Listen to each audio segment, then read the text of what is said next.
وبعد فأعوذ بالله من الشيطان الرجيم بسم الله الرحمن الرحيم والليل إذا يغشى والنهار إذا تجلى وما خلق الذكر والأنثى إن سعيكم لشتى فأما من أعطى واتقى وصدق بالحسنى فسنيسره لليسرى وأما من بخل واستغنى وكذب بالحسنى فسنيسره للعسرى صدق الله مولانا العظيم.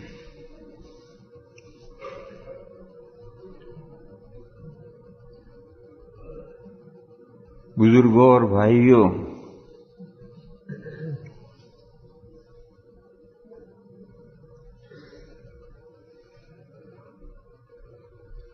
ٹائم، زمانہ جس کو آپ حضرات ٹائم کہتے ہیں، یہ ٹائم ربڑ کی مثال ہے.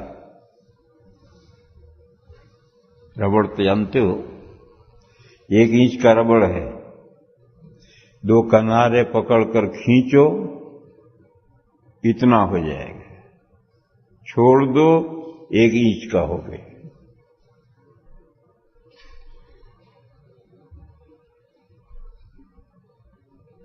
یہ ٹائم ربڑ کی مثال ہے. کھینچو تو 1000 سال، چھوڑ دو تو 1 دن. چھوڑ دو گے تو 1 دن ہو جائے گا اور کھینچو گے تو 1000 سال ہو جائیں گے. قرآن کریم میں ہے يُدَبِّرُ الْأَمْرَ مِنَ السَّمَاءِ إِلَى الْأَرْضِ ثُمَّ يَعْرُجُ إِلَيْهِ فِي يَوْمٍ كَانَ مِقْدَارُهُ 1000 سَنَةٍ مِّمَّا تَعُدُّونَ.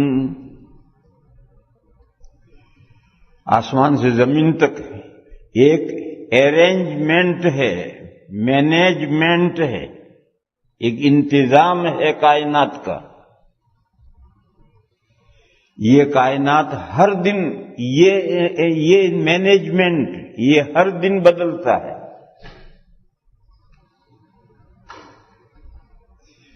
مگر یہ ہر دن بدلتا ہے، یہ دن اللہ کے یہاں کا ہے، اور ہمارے یہاں کے اعتبار سے 1000 ایئر ہوتے ہیں.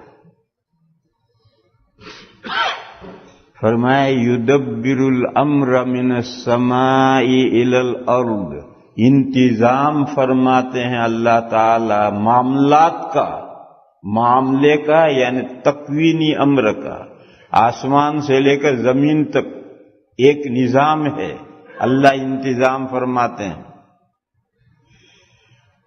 پھر وہ انتظام اللہ کی طرف لوٹ جاتا ہے. ثم یعرج الیہ، کتنے عرصے کے بعد لوٹتا ہے؟ 1 دن پورا ہونے کے بعد وہ انتظام واپس لوٹتا ہے. ثم یعرج الیہ فی یوم، مگر یہ 1 دن جس پورا ہونے پر جو انتظام لوٹتا ہے وہ 1 دن اللہ کے یہاں کا ہوتا ہے، تمہارے یہاں کا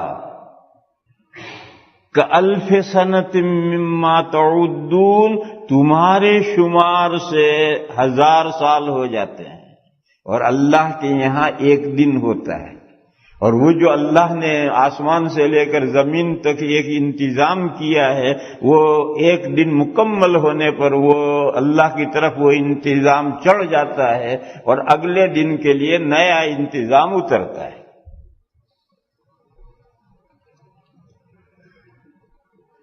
یہ 2 باتیں کیسے ہو جائیں گی کہ 1 دن اور 1000 ایئر؟ یہ وہی ربڑ کی مثال ہے. 1 انچ کھینچا تو 1000 سال ہو گئے، چھوڑا تو اللہ کے یہاں کا 1 دن ہو گیا.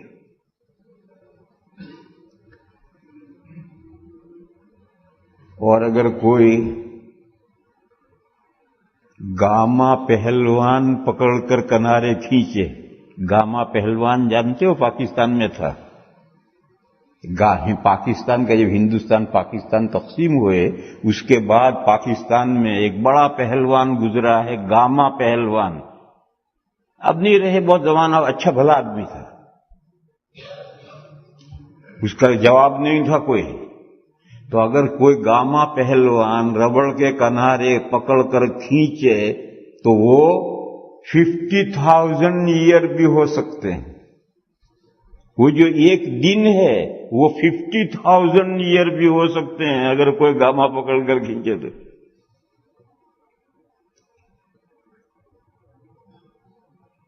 قرآن کریم میں دوسری جگہ ہے تعرج الملائکۃ والروح الیہ فی یوم کان مقدارہ 50,000 سنہ فاصبر صبرا جمیلا انہم یرونہ بعیدا ونراہ قریبا۔ فرمایا فرشتے اللہ کی طرف چڑھ جاتے ہیں، چڑھ جائیں گے، اور روح اللہ کی طرف چڑھ جائے گی۔ روح حضرت جبرائیل کو بھی کہتے ہیں، اور روح ہم میں سے ہر شخص میں جو چیز ہے اللہ کے حکم سے اور جس سے بینگ وجود میں آتا ہے، بینگ ہونا، وہ بھی روح ہے۔ اور پوری کائنات جو موجود ہے تو پوری کائنات کی بھی ایک روح ہے۔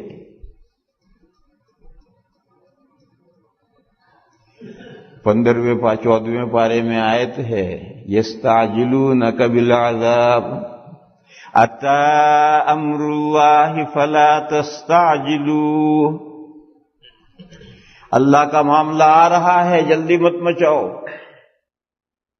سبحانہ وتعالی عما یشرکون، وہ پاک ہیں اور برتر ہیں ان جھوٹے خداؤں سے جن کو تم اللہ کا شریک ٹھہراتے ہو، وہ اللہ کے پارٹنر نہیں ہو سکتے۔ ينزل الملائكة بالروح من أمره على من يشاء من عباده لينذر، اللہ اتارتے ہیں فرشتے کو روح کے ساتھ۔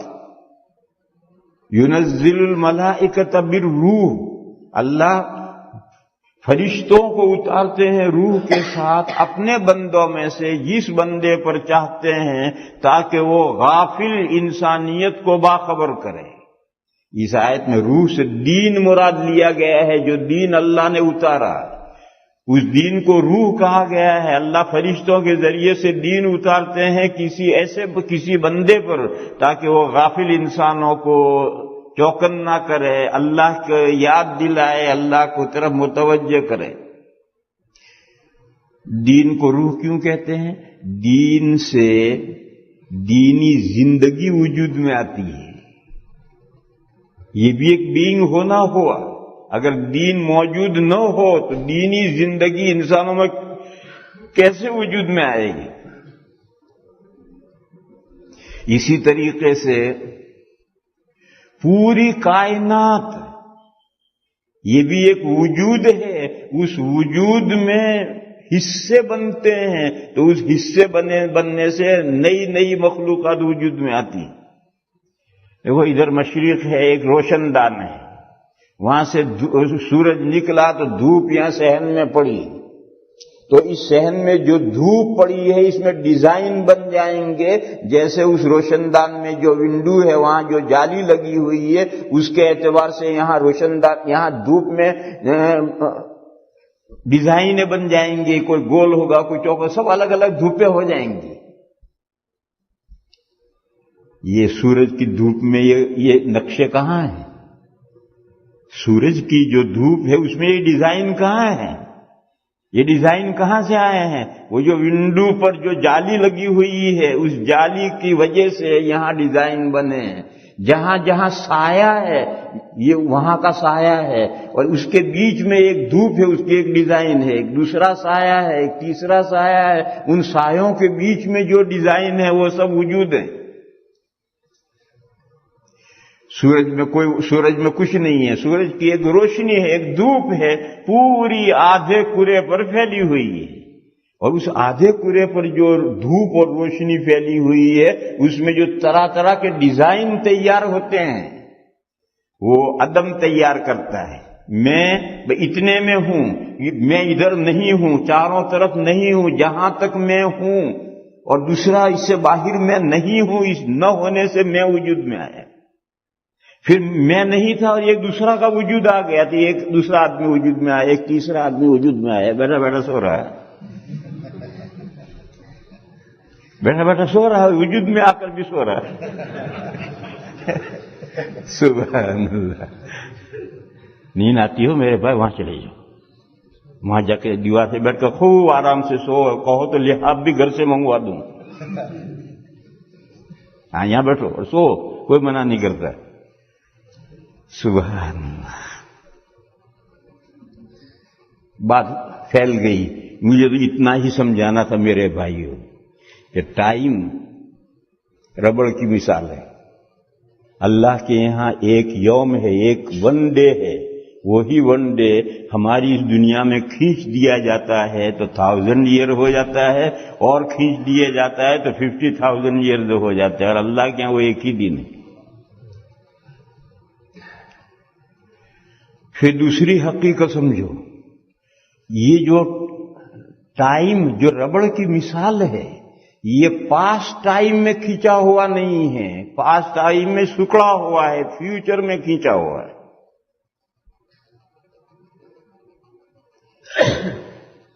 جیسے آپ نے لمبا کیا، اب جو آپ آگے بڑھیں گے پیچھے سے ربڑ سمٹ کر اپنی اصلی حالت پر آتا رہے گا، اور آگے کی طرف اتنا کھینچا ہوا ہے، یہاں تک کہ یہاں گئے تو 1 انچ کا ہو گئے۔ تو یہ جو ٹائم ربڑ کی مثال ہے اور جو ربڑ کھینچا گیا ہے یہ فیوچر کی طرف کھینچا گیا ہے، پاسٹ ٹائم کی طرف نہیں کھینچا ہوا۔ مثال لو، ہم میں سے جو نوجوان ہو گیا ہے وہ ذرا سوچے کہ اس کا بچپن کتنے دن میں بیت گیا، اور جو ادھیڑ ہو گیا ہے یہ بھی بیٹھنے کا کوئی طریقہ نہیں، یہ تو بدتمیزی والا بیٹھنا ہے، اتنے بڑے مہذب ملک میں آئے اور ابھی بیٹھنے کا طریقہ بھی نہیں معلوم۔ ایسا بھی بیٹھنا ضروری نہیں، ایسا کھل کر بیٹھو، تمہارے پیر دکھیں گے، یہاں تو کرسی والے ہیں، چیئرمین لوگ ہیں، اس لیے ایسے کمفرٹیبل بیٹھو کہ تمہیں کوئی تکلیف نہ ہو، مگر بے تمیزی سے مت بیٹھو، تمیز چاہیے مجلس میں بیٹھنے کی۔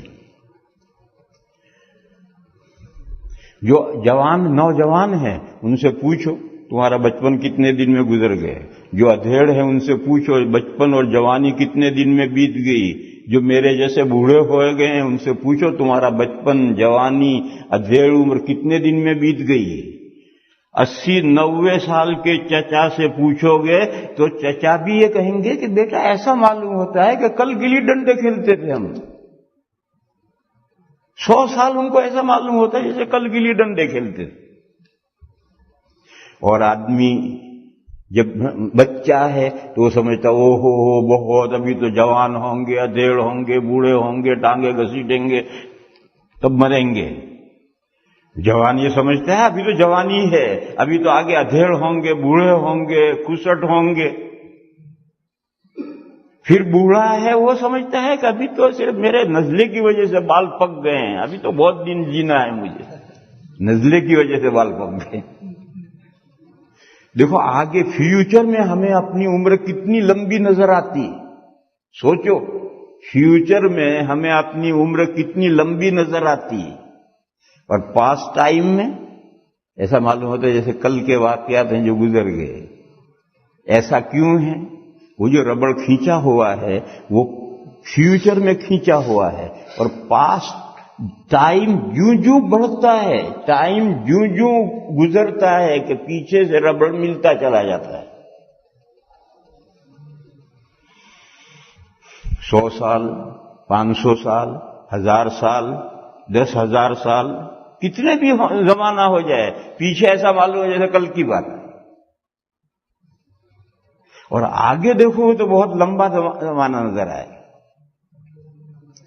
میرے بھائیوں، یہ جو ٹائم ہے، اس ٹائم کو اللہ نے 2 حصوں میں ڈیوائیڈ کیا ہے اس دنیا میں۔ وہ 2 حصے ہیں ڈے اینڈ نائٹ، شب و روز۔ یہ شب و روز یہ کوئی الگ الگ نہیں ہے، یہ ٹائم کے 2 پیس ہیں، اور جب ٹائم کے 2 پیس کر دیے تو اب دن وجود میں آیا، دن وجود میں آیا تو ہفتہ وجود میں آیا، ہفتہ وجود میں آیا تو مہینہ وجود میں آیا، مہینہ وجود میں آیا تو سال وجود میں آئے، سب وجود میں آتا چلا گیا۔ یہ جو ٹائم کو 2 حصوں میں ڈیوائیڈ کیا ہے ڈے اینڈ نائٹ، یہ ہماری دنیا میں اللہ نے ایسا کیا ہے۔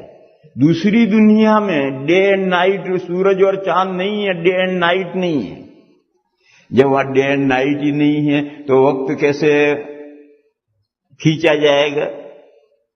اور یہاں وقت کو کھینچنے کے لیے اللہ تعالیٰ نے 2 حصے پیدا کیے، پورے زمانے کے 2 حصے کیے، ڈے اینڈ نائٹ۔ اللہ نے فرمایا واللیل اذا یغشا، قسم ہے رات کی جب وہ چھا جاتی ہے۔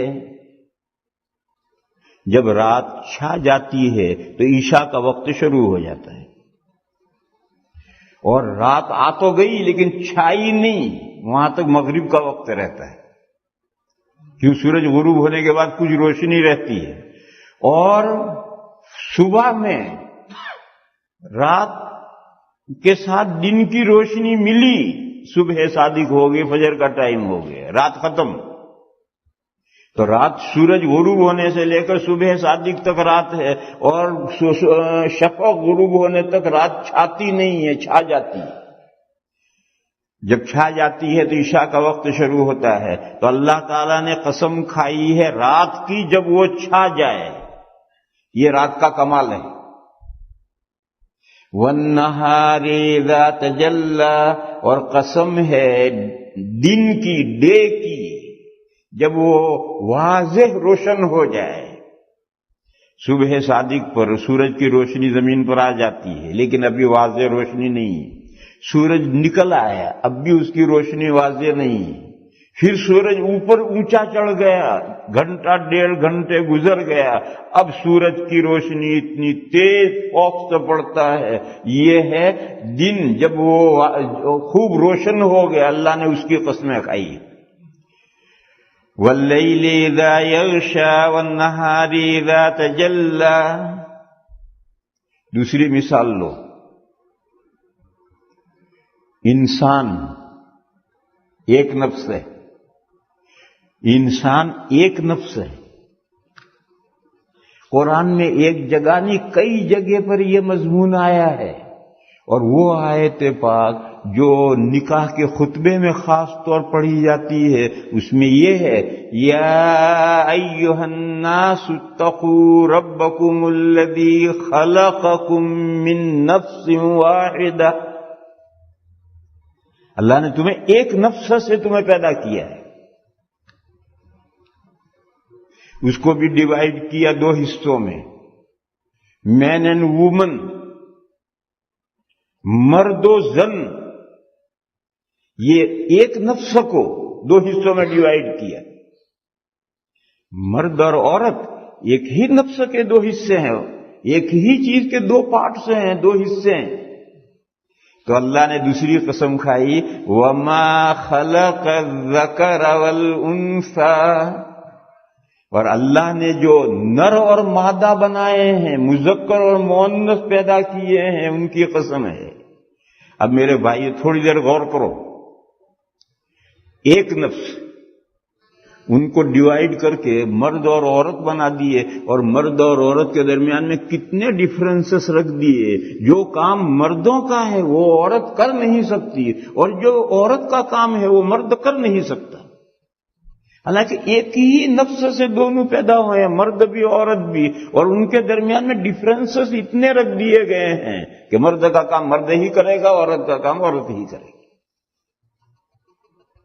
ایسے ہی ٹائم ایک چیز ہے، اس کے ڈے اینڈ نائٹ بنائے، ڈے کا کام ڈے کرے گا، نائٹ کا نائٹ کرے گا۔ نائٹ کا کیا کام ہے؟ وَمِن رَحْمَتِهِ جَعَلَ لَكُمُ اللَّيْلَ لِتَسْكُنُوا فِيهِ، اللہ نے اپنی مہربانی سے رات بنائی ہے تاکہ تم اس میں آرام کرو۔ وَجَعَلَ النَّهَارَ مُبْصِرَةً، اور اللہ نے دن کو دکھانے والا بنایا ہے، دن میں کاروبار کرو، کماؤ، مال کماؤ۔ تو کمانا اور آرام کرنا یہ دو رات اور دن کے کام ہیں۔ جو آرام رات میں ملتا ہے دن میں کتنا بھی سو آرام مل نہیں سکتا، اور جو کمائی آدمی دن میں نشاط کے ساتھ کرتا ہے وہ کمائی رات میں کر نہیں سکتا۔ حالانکہ ٹائم کے دو پیس ہیں، یہ دو قسمیں کھائی ہیں۔ واللیل اذا یغشا، قسم ہے رات کی جب وہ چھا جائے یعنی کامل رات۔ والنہار اذا تجلی، اور دن جب روشن ہو جائے یعنی خوب چمکتا دن۔ وما خلق الذکر والانثی، اور وہ نر اور مادہ جو اللہ نے پیدا کیے ایک ہی میں سے۔ اب سنو، ان سعیکم لشتی، تمہارے یعنی انسانوں کے اعمال مختلف ہیں۔ یہ مضمون کہنا ہے جیسے وہاں ایک ٹائم میں سے دو چیزیں اور دونوں ایک دوسرے سے مختلف، ایک نفس میں سے نر اور مادہ دونوں ایک ہی چیز کے حصے اور مختلف، ایسے تمہارے اعمال بھی مختلف ہیں۔ ان سعیکم لشتی، فرمایا دیکھو تین کام یہ ہیں اور تین کام ان کے مقابل ہیں، دیکھو ان کے درمیان میں کتنے ڈفرنسز ہیں۔ فَأَمَّا مَنْ أَعْطَى، کیا ہے پڑھو گے؟ فَأَمَّا مَنْ آمَنَ فَأَمَّا مَنْ أَعْطَى وَاتَّقَى وَصَدَّقَ بِالْحُسْنَى، کچھ بندے تو وہ ہیں جو اللہ کے لیے دیتے ہیں، عطا اللہ کے لیے دیتے ہیں دوسروں کو، مانگتے نہیں۔ مانگنے والا ہاتھ برا ہے، دینے والا ہاتھ بہتر ہے۔ اور بھلا جو شخص حقیقی دینے والا ہے اس سے تو مانگے نہ، اور ایرے غیرے کے سامنے ہاتھ پھیلائے اور مانگے، اس سے برا اور کیا ہو سکتا ہے؟ وہ مانگتے نہیں، دیتے ہیں۔ اللہ نے جو انہیں دیا دیتے ہیں، مانگتے نہیں۔ اور اگر ان کے پاس کچھ بھی نہ ہو تو نہیں دیں گے، لیکن مانگیں گے نہیں۔ حدیث شریف ہے، نبی پاک صلی اللہ تعالی علیہ وسلم نے فرمایا، ما تعدون الفقر فیکم، تم اپنے درمیان میں فقیری، غریبی، محتاج کی کس چیز کو سمجھتے ہو؟ کیا ڈیفینیشن ہے غریبی کی؟ تو حضور نے لوگوں نے کہا کہ یا رسول اللہ ہم یہ سمجھتے ہیں کہ جس کے پاس میں کچھ نہ ہو وہ غریب ہے۔ حضور نے فرمایا یہ غریب نہیں ہے، یہ تو لوگوں سے مانگے گا تو لوگ دے دیں گے، اور صبح شام پیٹ بھر کے کھا لے گا، کہاں غریب ہوا؟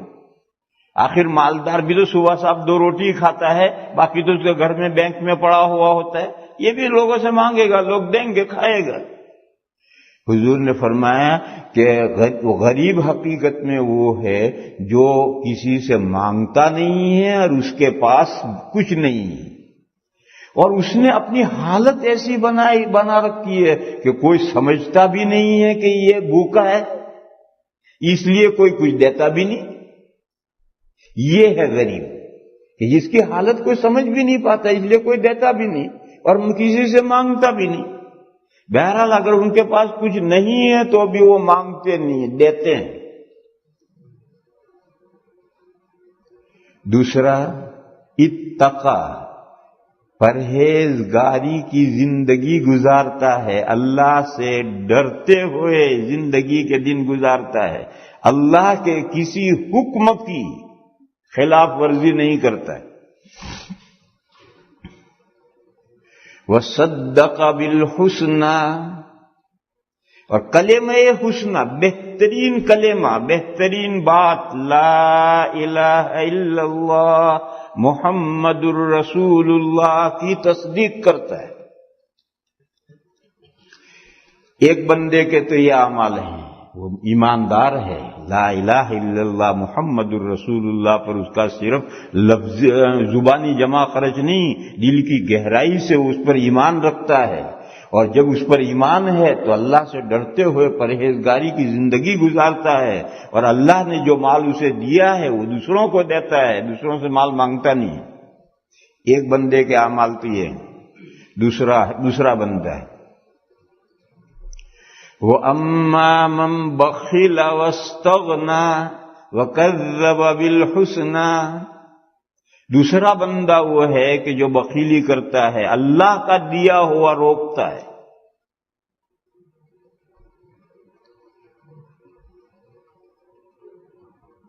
اللہ جو دیتے ہیں ہمیشہ ہمارے ہی نصیب کا نہیں دیتے، کچھ دوسرے بندوں کو بھی ہمارے ساتھ جوڑتے ہیں اور ان کے نصیب کا بھی ہمیں دیتے ہیں، بس ہمیں چاہیے کہ ہم انہیں پہنچائیں۔ دیکھو، جس کا جی چاہے تجربہ کر لو اپنے اوپر، دوسروں کے اوپر۔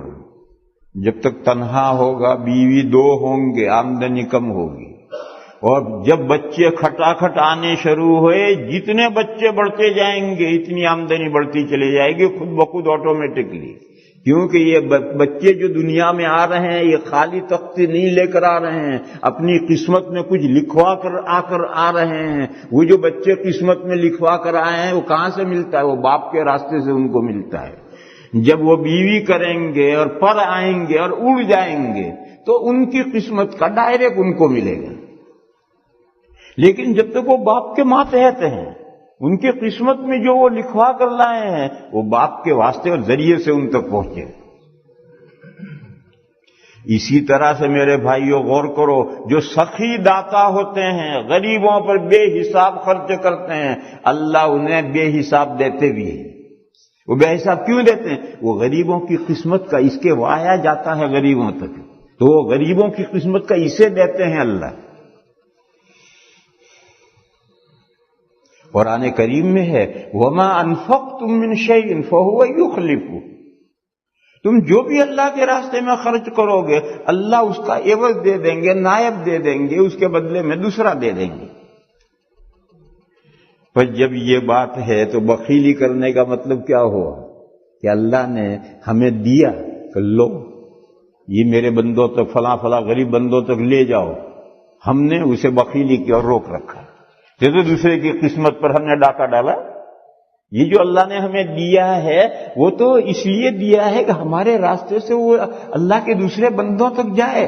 اب وہ بیوی پر خرچ نہیں کر رہا، بچوں پر خرچ نہیں کر رہا، ماں باپ پر خرچ نہیں کر رہا، بھائیوں رشتے داروں پر جو کمانے کے قابل نہیں ان پر خرچ نہیں کر رہا، خاندان کے غریبوں پر خرچ نہیں کر رہا، قریے اور گاؤں کے غریبوں پر خرچ نہیں کر رہا، حالانکہ ان سب کو پہنچانے کے لیے اللہ نے اس کو دی تھی، تو اس نے سب کو روک لیا، دیا دوسرے کے لیے مگر دوسرے کو پہنچانے کے بجائے بخیلی کر کے خود روک لیا۔ ایک عمل تو اس کا یہ ہے، دوسرا عمل یہ ہے اللہ سے بے نیاز بنتا ہے، اس کو اللہ کی کچھ نہیں پڑی، واستغنا، اور وہ بے نیاز بنتا ہے۔ یعنی اگر کوئی کام ایکسیڈنٹلی اللہ کی مرضی کے مطابق ہو گیا، باقی وہ اللہ کو راضی کرنے کی نیت سے کوئی کام نہیں کرتا ہے، اسے اللہ کی پڑی نہیں، وہ اللہ کی بے نیاز بنتا ہے اللہ سے۔ کیسے بے نیاز کی مثال؟ ارے یہاں پہ تو پورا ملک مثالوں سے بھرا پڑا ہے۔ یہاں بیوی شوہر سے بے نیاز بن جاتی ہے، کبھی یہاں بیوی کبھی شوہر سے بے نیاز بن جاتی ہے، بیٹے باپ سے بے نیاز بن جاتے ہیں، بیٹیاں ماں باپ سے بے نیاز بن جاتی ہیں، اور باس نوکروں سے بے نیاز بن جاتے ہیں، شام کو کہہ دیں کل مت آئیو۔ ہمارے یہاں کوئی باس بے نیاز نہیں بنتا، وہ نوکر نہیں ہوں گے تو کاروبار کیسے چلائے گا؟ یہاں باس بے نیاز ہے، تمہیں آنا آؤ، نہیں کل مت آئیو۔ تو میرے بھائیوں، یہ تو ملک بے نیازی کی مثالوں سے اٹا پٹا ہے۔ ایسے ایک بندہ ہے، اسے اللہ کی کچھ نہیں پڑی، اللہ سے بے نیاز بنتا ہے۔ اب ایک بندہ جو اللہ کا محتاج ہے، اپنے آپ کو سمجھتا میں اللہ کا محتاج ہوں، اس کے اعمال، اس کے ڈیڈز، اور ایک جو اللہ سے بے نیاز بنتا ہے، اس کے اعمال آسمان زمین کے مختلف ہو جائیں گے۔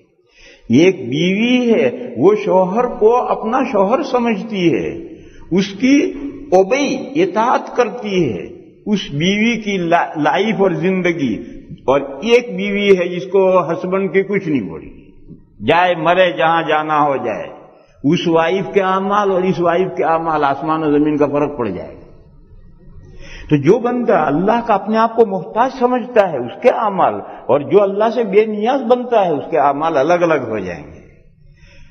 وَكَذَّبَ بِالْحُسْنَى، اور کلمہ طیبہ لا الہ الا اللہ محمد الرسول اللہ کو وہ نہیں مانتا،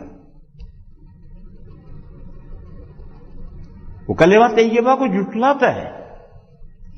بعض لوگ دونوں اجزاء جھٹلاتے ہیں۔ ہمارے ہندوستان کے ہندو لا الہ الا اللہ بھی نہیں مانتے، وہ جتنے مندروں میں جن کی پوجا کرتے ہیں وہ اللہ کے علاوہ معبود ہیں۔ لا الہ الا اللہ کا مطلب معبود صرف اللہ ہے، اللہ کے علاوہ کوئی معبود نہیں ہے۔ ہندو اسے نہیں مانتا، وہ تو سارے غیر اللہ کی پوجا کرتا ہے، ورشپ کرتا ہے، اور محمد الرسول اللہ کو بھی نہیں مانتا۔ وہ محمد الرسول اللہ کے انتظار میں بیٹھے ہیں۔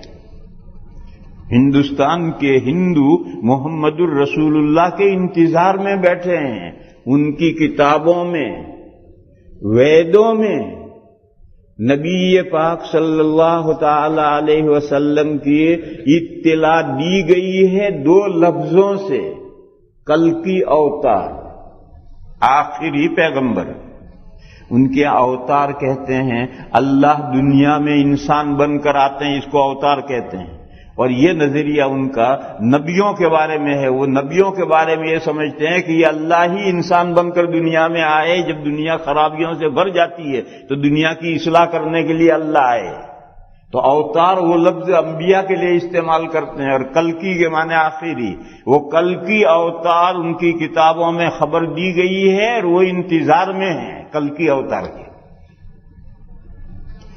دوسرے ان کی کتابوں میں نبی پاک صلی اللہ تعالی علیہ وسلم کی خبر دی گئی ہے کہ ایک نراشیش آئیں گے۔ نراشیش، جو لوگ سنسکرت جانتے ہیں وہ بتلاتے ہیں کہ لفظ محمد کے جو معنی ہیں وہی نراشیش کے معنی ہیں، ستودہ، تعریف کیا ہوا، یعنی وہ ہستی جس کی ہر کسی نے تعریف کی، اپنوں نے بھی تعریف کی، پرائے نے بھی تعریف کی، تعریف بھی تعریف، اتنی تعریف کی کہ کوئی انسان ایسا نہیں ہے جس کی اتنی تعریف کی گئی۔ تو محمد عربی کے بھی یہی معنی اور نراشیش کے بھی یہی معنی، اور یہ ہندوؤں کی کتابوں میں یہ اطلاعات ہیں، مگر وہ اس خیال میں ہیں کہ وہ ہندوؤں میں کوئی پیدا ہوگا جو نراشیش کہلائے گا اور کل کی اوتار ہوگا، وہ اسی انتظار میں ہے۔ جیسے یہودی حضرت عیسیٰ علیہ السلام کے انتظار میں ہے، یہودی حضرت عیسیٰ علیہ السلام کے انتظار میں ہے، کیونکہ یہودیوں کی بنی اسرائیل میں یہ بات تورات میں اور ان کی بات کی کتابوں میں ہے کہ انبیاء بنی اسرائیل کا خاتم آئے گا، اور جب حضرت عیسیٰ علیہ السلام آئے تو ان کو تو انہوں نے مسیح دجال سمجھا، یہود نے حضرت عیسیٰ کو تو مسیح دجال سمجھا اور اپنے خیال کے مطابق قتل کر دیا، سولی پر چڑھا دیا، اور مسیح ہدایت کا وہ انتظار کر رہے ہیں۔ چنانچہ جب قیامت کے قریب میں کانا دجال ظاہر ہوگا تو یہ یہود ہی سب سے پہلے اس کا فالو کریں گے، کیونکہ یہ انتظار میں بیٹھے ہیں ابھی کہ مسیح ہدایت آنے والا ہے، حضرت عیسیٰ علیہ السلام آنے والے ہیں، اور وہ جو گئے کہ وہ تو کانا دجال تھا، ہم نے اس کو قتل کر دیا۔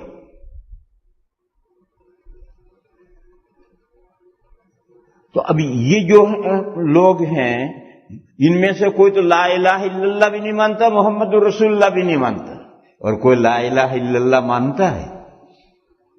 یہود لا الہ الا اللہ کو مانتے ہیں، عیسائی لا الہ الا اللہ کو مانتے ہیں، ہمارے ہندوستان کے سکھ لا الہ الا اللہ کو مانتے ہیں، وہ مورتی کسی چیز کی پوجا نہیں کرتے، مگر محمد الرسول اللہ کو یہ بھی نہیں مانتے۔ محمد الرسول اللہ کو ماننے کا مطلب کیا ہے؟ محمد الرسول اللہ کے ماننے کا مطلب یہ ہے کہ جس نبی کا پیریڈ چل رہا ہے اس نبی پر، اس سے پچھلے انبیاء پر، اس سے آگے اگر انبیاء آنے والے ہوں تو آگے آنے والے انبیاء پر، سب پر ایمان لانا ضروری ہے۔ جیسے موسیٰ علیہ السلام کا زمانہ تھا تو کلمہ تھا لا الہ الا اللہ موسیٰ رسول اللہ، حضرت موسیٰ کا پیریڈ چل رہا ہے، ان پر ایمان لانا ہے، ان پر جو دین نازل ہوا اس پر عمل کرنا ہے، اور ان سے پہلے جو نبی آئے ان کو سچا ماننا ہے، اور آگے جو آئیں گے ان کو بھی سچا ماننا ہے، اور مگر عمل کرنا ہے، پیریڈ جس نبی کا چل رہا ہے اس کی شریعت پر عمل کرنا ہے۔ عیسیٰ علیہ السلام آئے، اب کلمہ بدلا، کیا کلمہ ہو گیا؟ لا الہ الا اللہ عیسیٰ رسول اللہ۔ اب پیریڈ بدلا، لہذا اب عیسیٰ علیہ السلام جو شریعت لائیں گے اس پر عمل کرنا ہے، پچھلے تمام نبیوں کو بھی ماننا ہے سچا، اور آگے جو آئیں گے ان کو بھی سچا ماننا۔ پھر آخری پیغمبر آئے، کلمہ بدلا، لا الہ الا اللہ محمد الرسول اللہ۔ اب حضور کا زمانہ شروع ہوا، اب حضور کی لائی ہوئی کتاب اور شریعت پر عمل کرنا ہے، پچھلے تمام نبیوں پر ایمان لانا ہے، اور آگے کوئی نبی اب ہے ہی نہیں، لہذا آگے کوئی سوال ہی نہیں۔ اسی لیے قرآن کے بالکل شروع میں ھدی للمتقین الذین یؤمنون بالغیب ویقیمون الصلاۃ ومما رزقناہم ينفقون والذین یؤمنون بما انزل الیک وما انزل من قبلک وبالآخرۃ هم یوقنون۔ یہ کہا کہ متقی پرہیزگار وہ بندے ہیں جو اس وحی پر ایمان لاتے ہیں جو آپ کی طرف، حضور کی طرف اتاری گئی ہے، اور وہ وحی جو آپ سے پہلے اتاری گئی ہے سب پر ایمان لاتے ہیں۔ آئندہ کے نبی کا تذکرہ نہیں کیا، کیوں؟ آئندہ کوئی نبی ہے ہی نہیں۔ تو میں عرض کر رہا تھا کہ یہ جو کلمہ حسنہ، الکلمۃ الحسنہ، اس کو جو مانتا ہے اور نہیں مانتا، دونوں کی زندگیاں ایک دوسرے سے بالکل مختلف ہیں۔ اور میرے بھائیوں، اگر مختلف نہیں ہیں تو پھر اس زندگی کا، اس ماننے کا کوئی فائدہ بھی نہیں۔ اگر زندگیاں مختلف نہیں ہیں تو پھر اس کلمہ حسنہ کو ماننے کا کوئی رزلٹ، نتیجہ بھی کچھ نہیں۔ اور یہی وہ پرابلمز ہیں جو اس ملک کے اندر مسلمانوں کو پریشان کیے ہوئے۔ ہمارے ملک میں، میری مراد ہے انڈیا پاکستان نہیں، ہمارے ملک میں کوئی کنفیوژن نہیں، کوئی پریشانی نہیں ہے۔ کیوں؟ سیپریشن ہے۔ شیعہ، بے شمار شیعہ ہیں انڈیا میں، وہ اپنا کام کرتے ہیں، لکھنؤ میں ہیں، حیدرآباد میں، بڑی بڑی ہر بستی میں شیعہ ہیں، مگر نہ ہمیں شیعوں سے کچھ لینا ہے، نہ ان کو ہم سے کچھ لینا ہے۔ ان کی عبادت گاہیں، ان کے امام باڑے، ان کے طریقے، ان کی نمازیں، ان کے روزے، ان کا معاملہ سب الگ ہے، نہ ہمیں کچھ ان سے لینا ہے، نہ ان کو کوئی ہم سے لینا ہے۔ کہ لکھنؤ میں جو جھگڑے ہوتے ہیں وہ جھگڑے پیچھے سے چلے آ رہے ہیں، اور وہ سیاست ہے وہاں کی گندی سیاست، وہ جھگڑے کرواتی ہے. جو لکھنؤ میں جھگڑے ابھی تک ہوتے آ رہے ہیں وہ سب سیاسی ایشو ہے. باقی ہندوستان میں جگہ جگہ شیعہ ہیں، ہمیں کیا لینا ان سے؟ ان کو ہم سے کیا لینا ہے؟ تم لکم دینکم ولی دین.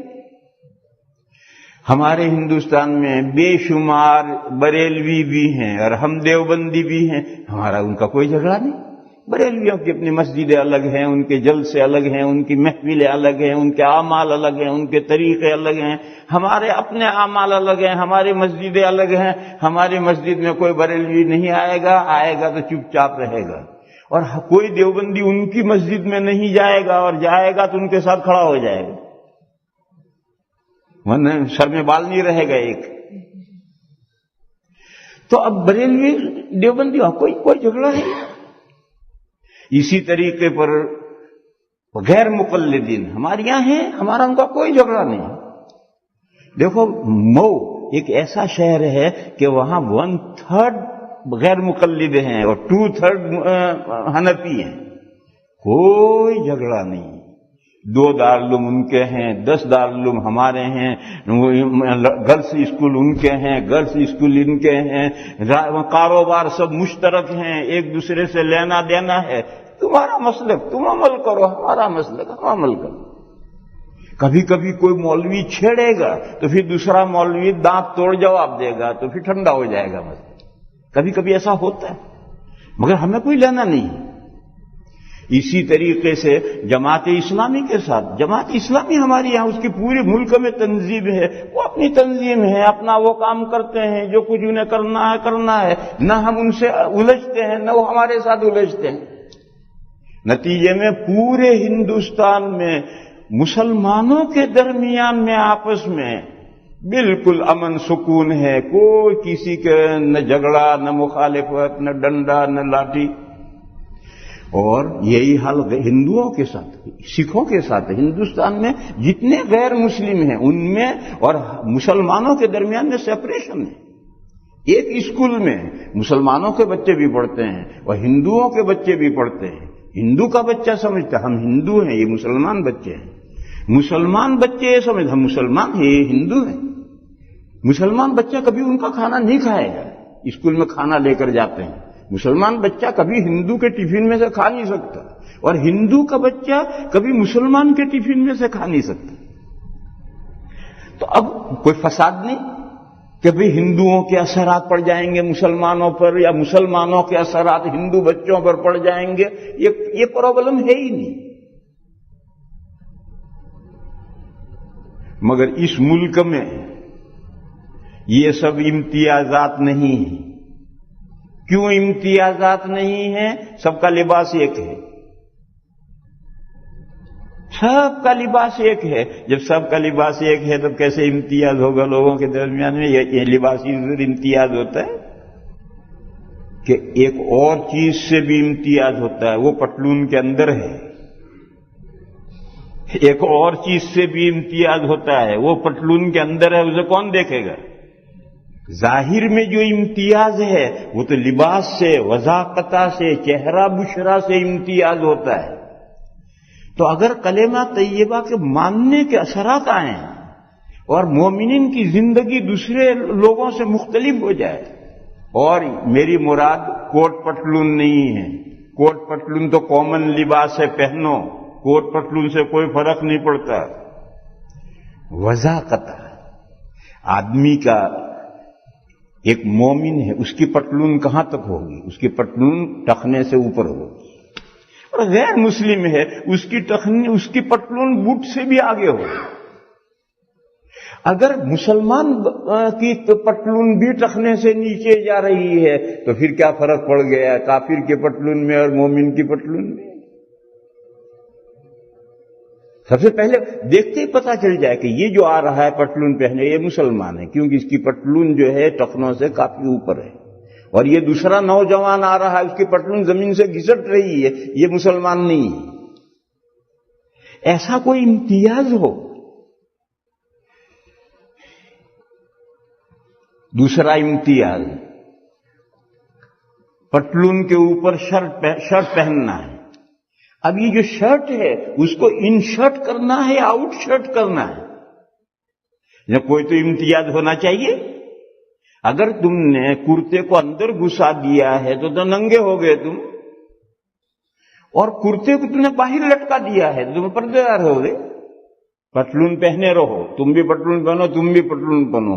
یہ جو غیر مسلم کا پتلون ہے یہ ان شرٹ ہوگا، کرتا اندر گھسا دے گا تاکہ اس کا ننگا پا پیچھے سے پورا ظاہر ہو. اور یہ مسلمان ہے، یہ کرتا اندر نہیں گھسائے گا، باہر نکال کر ڈال دے گا تاکہ پیچھے کا جو ننگا پا ہے وہ کرتا جو ہے اس کو چھپا دے. تو دو آدمیوں کے لباس کے اندر ہم فرق سمجھ کر لیں گے. دیکھو ہندو بھی ہمارے یہاں دھوتی پہنتے ہیں اور مسلمان بھی دھوتی پہنتے ہیں. کیرل میں، تمل ناڈو میں، مشرقی یو پی میں مسلمان بھی دھوتی پہنتا ہے، ہندو بھی دھوتی پہنتا ہے، لیکن فوراً پتا چلے گا کہ یہ جو آ رہا ہے یہ ہندو ہے. اس کے دھوتی پہننے کا انداز ہی الگ ہے، اور مسلمان کے دھوتی باندھنے کا انداز ہی الگ ہے، فوراً پتا چلے گا.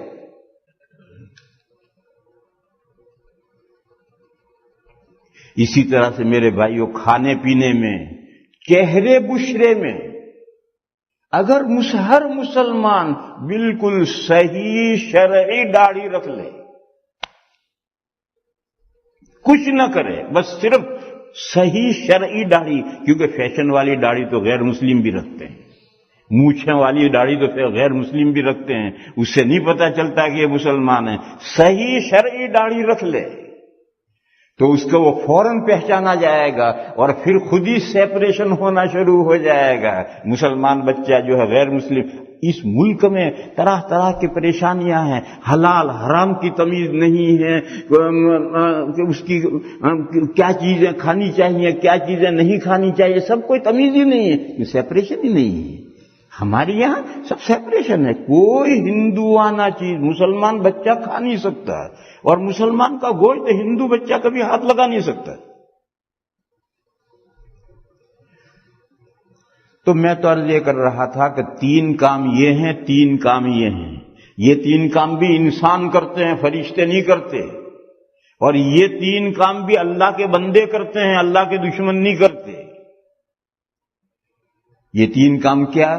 اللہ نے جو دیا اسے آگے دیتا ہے. فَأَمَّا مَنْ عَاطَى، اپنے آپ کو اللہ سے ڈرتے ہوئے زندگی گزارتا ہے. وَاتَّقَى، اور کلمہ حسنہ کو کی تصدیق کرتا ہے.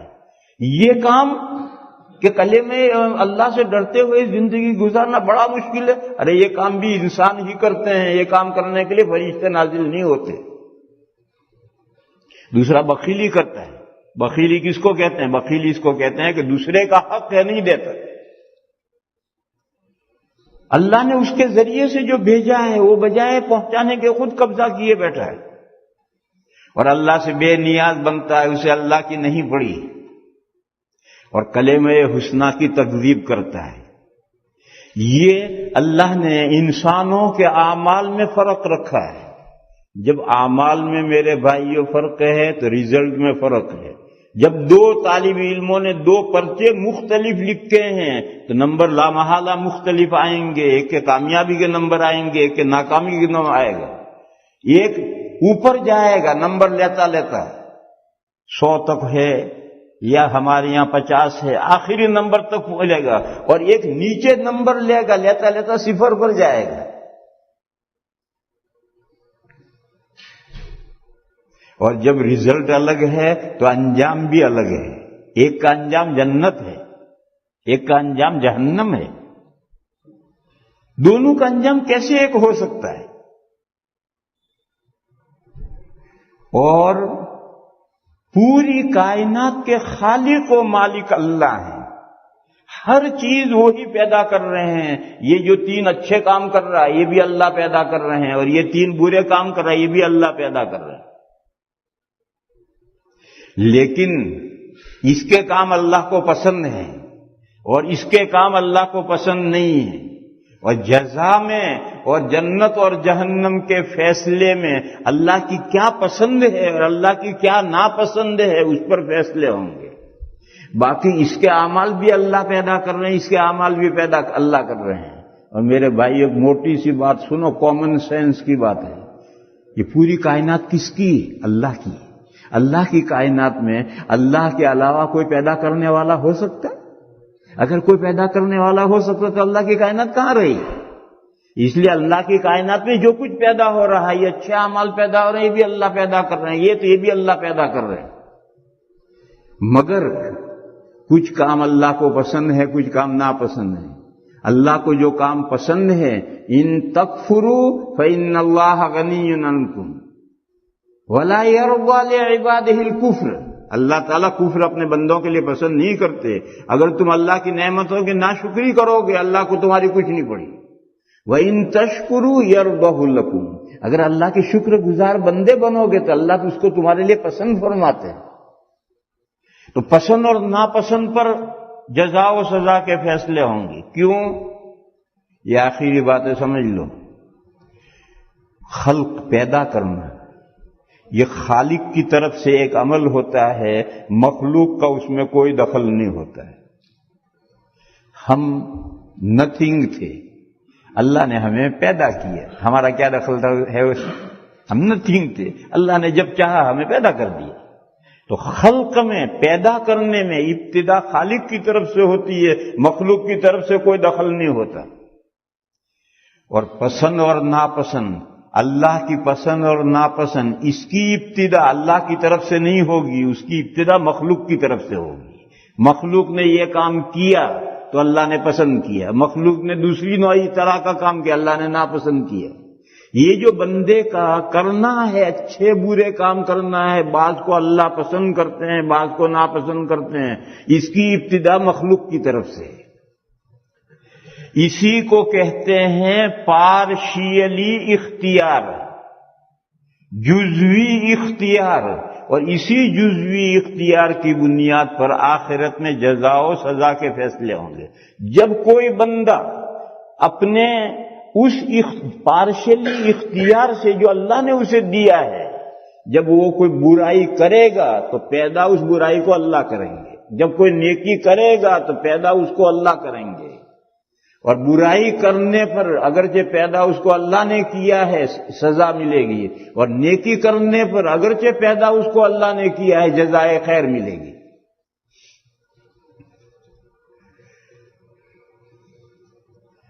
میرے بھائیوں،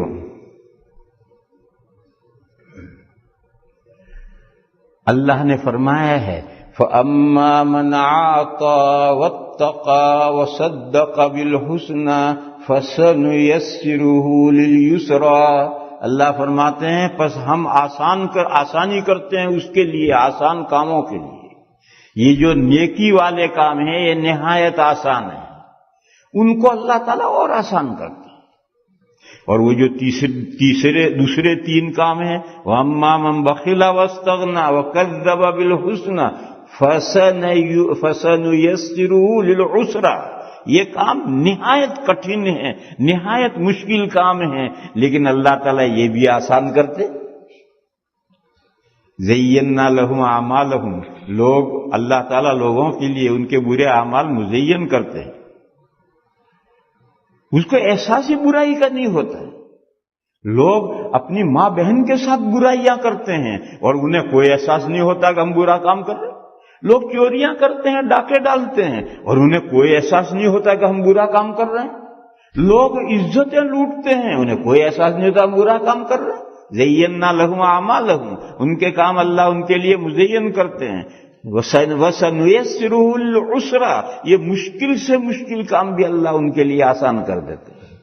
بہرحال بندہ جس لائن پر چلنا چاہے گا اللہ دستگیری کریں گے، مدد کریں گے، اور وہ جو کام کرنا چاہے گا اسے اللہ پیدا کر دیں گے۔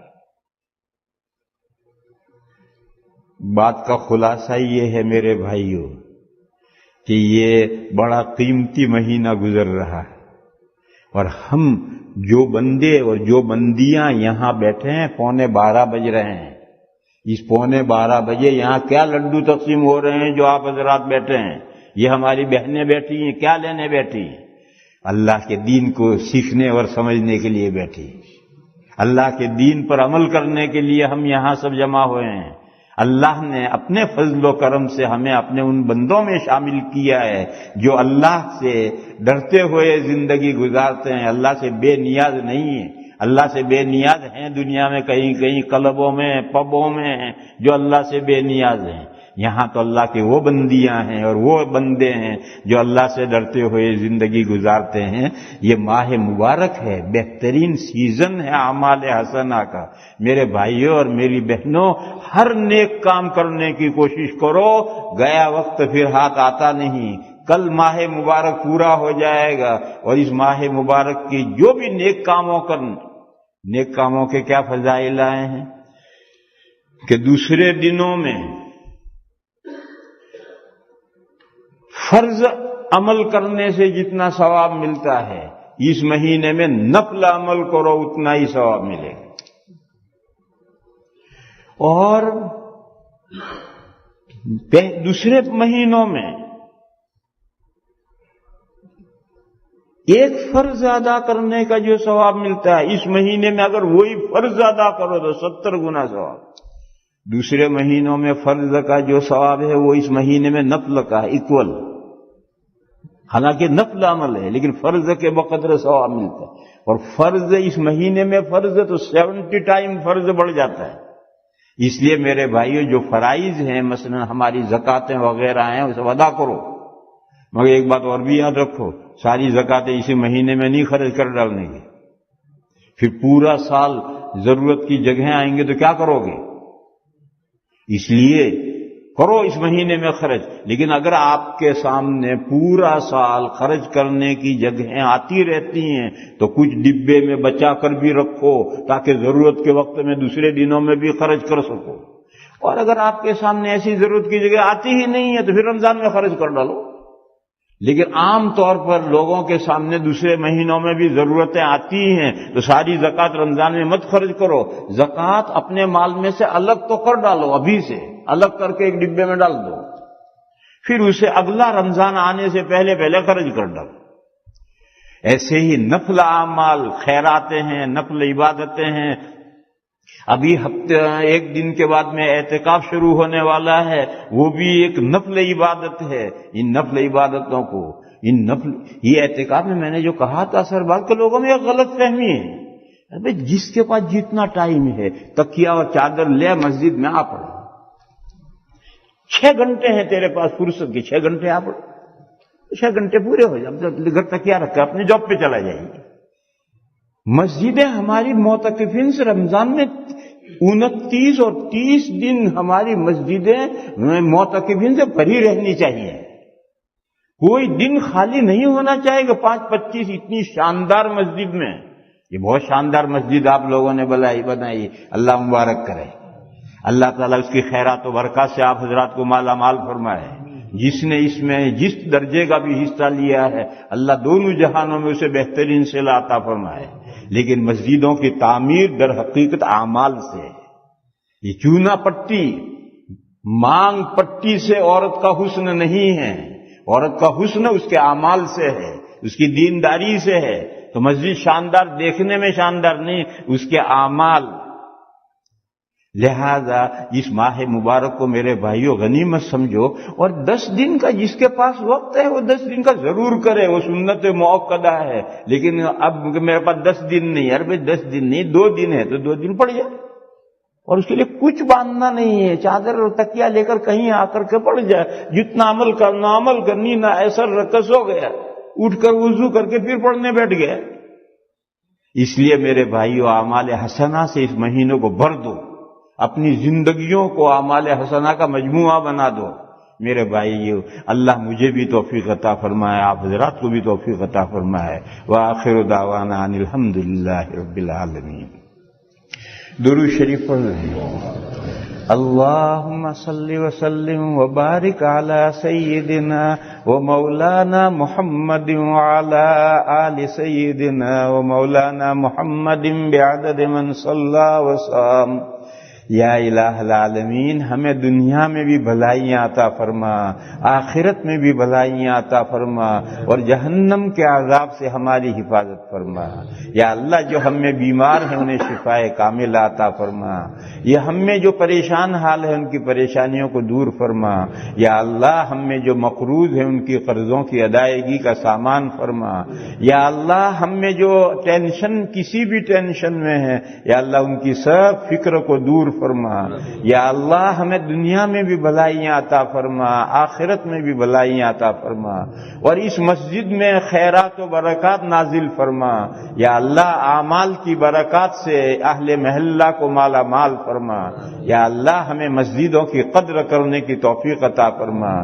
یا اللہ ہماری مغفرت فرما، ہمارے ماں باپ کی مغفرت فرما، اور تمام مسلمان مردوں کی اور مسلمان عورتوں کی مغفرت فرما۔ سبحان ربک رب العزت عما یصفون وسلام علی المرسلین والحمد للہ۔